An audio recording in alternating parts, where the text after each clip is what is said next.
everyone. Thank you again for joining me. If you're new to my channel, my name is Crystal, and I'm just posting as often as possible, trying to do daily, going over kind of my days, my medical stuff, and any uplifting things I can pass along.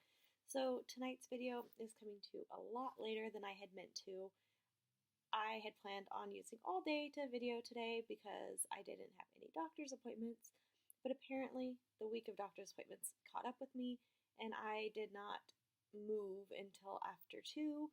And then when I did finally get moving, I had stuff I had to get done because I hadn't moved since all day really. So, and I have to get ready for 3 more doctor's appointments tomorrow, so I did not post as early as I wanted to. Rick had to take Cadence to a 4-H meeting, and I had to get stuff like cat food because my cat thought he was starving to death, even though he had just eaten probably 5 minutes before the food ran out. So we went and got cat food and took care of that stuff, and now that I'm finally home and sitting down, I wanted to post a quick video just kind of to go over what I wanted to go over earlier today when I wasn't able to. I've mentioned different things about diagnosis, and I've talked about having multiple sclerosis, but I just kind of wanted to give you a rundown of the things that the doctors have diagnosed me with so far, and kind of what I'm doing to get through those things. Of course, the first one is MS, which we've already discussed, and for that I take a daily injection, as well as some of the side effects that I have are severe chronic pain, so they gave me a medicine that's supposed to help with anxiety and pain. I don't know that it's helping, but I don't know because I've not stopped taking it to find out how bad my pain would be without it. So those are the main things. I have chronic migraines. They started many years ago, and I have the Imitrex nose spray and pills that I take at the onset, and as of tomorrow, I'm starting another prescription that's supposed to help prevent them rather than trying to stop them when they come on. So I'll have preventative plus the medications to take at the time of the onset. Migraines have been a huge struggle for me. They started in 2006 and they have gotten significantly worse. A lot of my diagnoses all kind of go around each other, and even though we're not sure they all are related, they could be, they could not be. Doesn't matter either way, they're all there, so we just take them and fight them the best we can. One of the other big ones that I fought for a long time is anxiety, and that's gotten significantly worse through the years. Mostly at night. It's caused some severe insomnia. I go sometimes, I think I've mentioned before, I can go 36 hours without sleeping at all. My body gets exhausted, but my brain will not calm down. So one of my prescriptions for the pain is also an anxiety medication, so we try to battle 2 things with that, as well as another new thing I'm picking up tomorrow will be for anxiety. So hopefully we'll get the migraines, the anxiety, and the pain a little bit more under wraps with all of that. One that I've been dealing with since middle school is asthma. I have a daily preventative that I take, and then I have one I take at the onset of an asthma attack. That's just kind of all I do for that. I have used a lot of essential oils. One of them is called Breathe, and I've tried to use that at the onset, and if I can get it under control and not take the inhaler, it's way better, but sometimes I can, sometimes I can't. I just use each one and see how it goes each day. A brand new diagnosis that I've been given is possibly IBS. We're not completely sure. I had to go through and get all the testing done. They found inflammation in my intestines.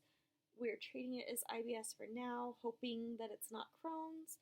So we're just going to treat one, and if that works, awesome. If not, then we'll go into a deeper diagnosis and deeper medications. And last one I've had since high school is tendonitis.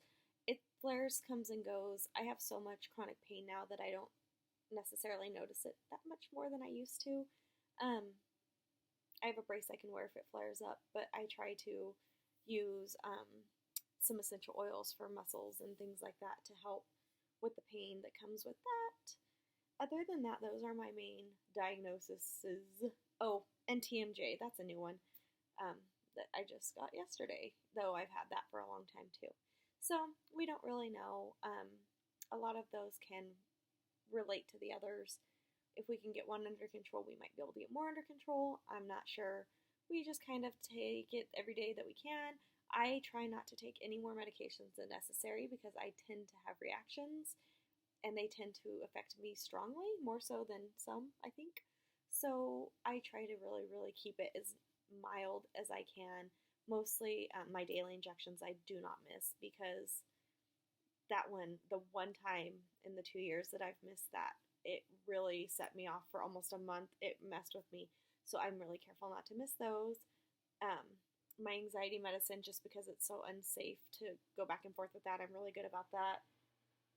I'm going to be taking the migraine medication daily now also, but I really, really try. The list of medications that they have provided me are a mile long. I'm very, very careful not to take all of them. I would rather go natural if I can. Another one that I didn't list, that's a new one, is they're thinking it's psoriasis, but we're not sure. I break out in extreme rashes all over my arms. It affects me if I carry things. I get rashes. My skin gets swollen and bumpy and irritated and red and very, very painful. So they gave me a cream for that, but it's pretty strong. You're only supposed to use it no more than 2 weeks out of the year. So I try to only use it in emergency. Otherwise, I try to use essential oils and natural things that I have around the house to help with the itching and severe rash and swelling that I get. So other than those, today my legs were really, really bad, as I mentioned, but that gave me time to do my makeup, which I love to do when I can. So you guys, for the first time in this series, have got to see me with makeup on. Hopefully not the last time, because I really, really do love to do my makeup. It's just not always an option for me. So the days I can, I definitely do. Another really exciting thing is this glare should be gone by tomorrow. Fingers crossed. I have in the past tried to wear contacts, to which I failed miserably because I could not touch my eye. And then when I finally did get contacts in, I could not get them out. And I had very, very little help at the provider that I went to for contacts. They had the receptionist trying to help me, and she was busy. So she basically left the room and left me and my mom to YouTube videos and things online. That's how I got the contacts in. I could not get them out. She had to take them out, and I never went back because it was an awful experience. But now my medical provider is offering, because of my Medicare being on Social Security, they're offering me great vision through my regular doctor's office. So I'm going there tomorrow. I've already done the exam. It was one of my many appointments this week. And tomorrow is my consultation to get fitted for contacts. So if all goes well, I'm telling you guys to put it out there that hopefully I can't back out and chicken out. So as of tomorrow, hopefully I will be wearing contacts, and then I won't have to deal with this horrible glare that I get when I'm trying to do anything, including videos and pictures and all of the other exciting things in life. So, fingers crossed. One of my eyes is very, very, very bad, and one is barely bad, and also one is nearsighted and one is farsighted. So, to wear contacts will be a huge improvement because they can really narrow it down and get to which eye needs what and get it their individualized needs instead of kind of a generic. So, very, very, very excited about that. Hopefully tomorrow's post will be extremely exciting. First one without a glare and glasses. So cross your fingers for me. Put it out there. Positive thoughts are appreciated. But again, hopefully tomorrow's update will be super exciting and I will have contacts in and be able to take them out after the video. Both important. Other than that, I am going to go ahead and cut this one short so that I'm not leaving you super, super long videos. I know it's a little longer than some, but I wanted to really go over kind of the list of what the doctors gave me as diagnoses, just to give you a little bit more of an in-depth look. Also to maybe prompt any questions you might have. As always, I'm going to have my email in the description box below. If you don't want to ask me in the comments anything personal, definitely you can email me. I'm happy to talk to you personally or through a video. If it's something you want me to share, I will be happy to share. Otherwise, it can be between us. So definitely let me know if you have any questions. Feel free to share my videos with anyone you think might get value from them. And also, if you don't mind, subscribe. That way you see when I post videos and you can be part of the family going forward and just seeing what's going on. Thank you guys so much, and I hope you have a wonderful night.